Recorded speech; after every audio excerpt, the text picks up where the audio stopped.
Prime Minister also announced the setting up of an Invest India office in Singapore, which will be a hand-holding office for investors from Singapore in many diverse areas of interest identified in the 6 pillars above.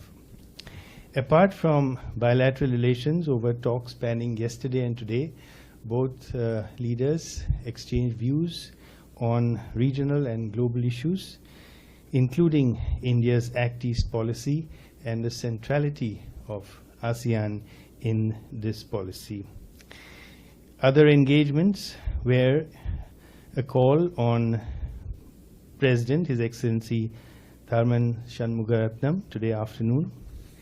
A lunch was hosted by Senior Minister and former Prime Minister, Mr. Lee Hsien Loong, and there was also a meeting with Emeritus Senior Minister and former Prime Minister, Mr. Goh Chok Tong. Over their long and distinguished careers, all 3 leaders have contributed enormously to what is the India-Singapore bilateral relations today. Prime Minister also visited AEM, which is a leading Singapore company in the semiconductor space and in electronics. There, he was briefed about AEM's role in global semiconductor value chain, its operations and plans for India, and given our efforts to develop our own semiconductor manufacturing ecosystem and to match Singapore's strengths in this area, there were a number of other senior company leaders who were present, as well as those involved in skilling and skill upgradation in this sector. At the facility, the 2 Prime Ministers also interacted with a group of interns, both from India and Singapore, who had undergone skill training as part of bilateral programs. The Indian interns were from the Odisha World Skill Center, and the Singaporean students were receiving skilling exposure in India under the India Ready program.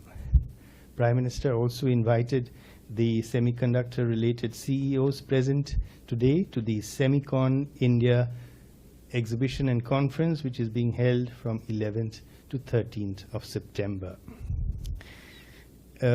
After this press conference, Prime Minister will also be meeting a galaxy of CEOs of different leading Singaporean companies, and these include such companies as Temasek, GIC, DBS, Singapore Airlines, and at least 15 other such companies. They all have substantial investments in India and are looking to scale up their presence.